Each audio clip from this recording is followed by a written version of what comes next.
लातूर शहरातील चौथा doctor CBI चौकशीच्या फेऱ्यात आहे। सीबीआय पथकाकडून बालरोग तज्ञ डॉक्टरची चौकशी सुरू आहे।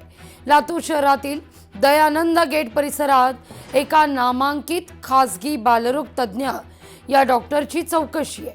पुन्हा सीबीआयची हॉस्पिटलमध्ये छापेमारी आहे। डॉक्टरांनी स्वतःच्या मुलाकरता पेपर विकत घेतल्याचा सीबीआयला संशय आहे। अधिक माहिती घेऊया आपले प्रतिनिधी सचिन अंकुलगे यांच्याकडून। सचिन, काय अपडेट? नक्कीच लागू मॅडम, जर पाहायला गेलं तर आता सीबीआयची फेरी जी आहे ती आता डॉक्टरांच्या बाजूने फिरताना या ठिकाणी दिसते लातूरमध्ये।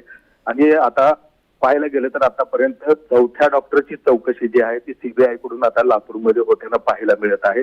यापूर्वी सुद्धा सकाळपासून जर पाहायला गेलं तर एक डॉक्टरची चौकशी या ठिकाणी करण्यात आलेली आहे। त्यानंतरच आता दुपारच्या सुमारास जी आहे ती आणखीन एका बालरोग तज्ञाची चौकशी जी आहे ती या ठिकाणी सीबीआयने सुरू केलेली आहे। एकंदरीतच आता पालकांकडील फेरा जो आहे सीबीआयचा आता तो डॉक्टरांच्या बाजूने कुठेतरी फिरताना दिसतो आहे।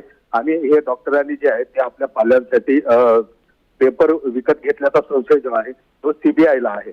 त्यामुळे आता चौथा डॉक्टर या ठिकाणी सीबीआयच्या चौकशीच्या फेऱ्यात अडकलेला आहे। मात्र आणखीन लातूरमधील किती डॉक्टर सीबीआयच्या फेऱ्यामध्ये अडकतील हे पाहणं महत्त्वाचं ठरणार आहे। अगदी सचिन, धन्यवाद तुम्ही दिलेल्या एकूण सविस्तर माहिती करता।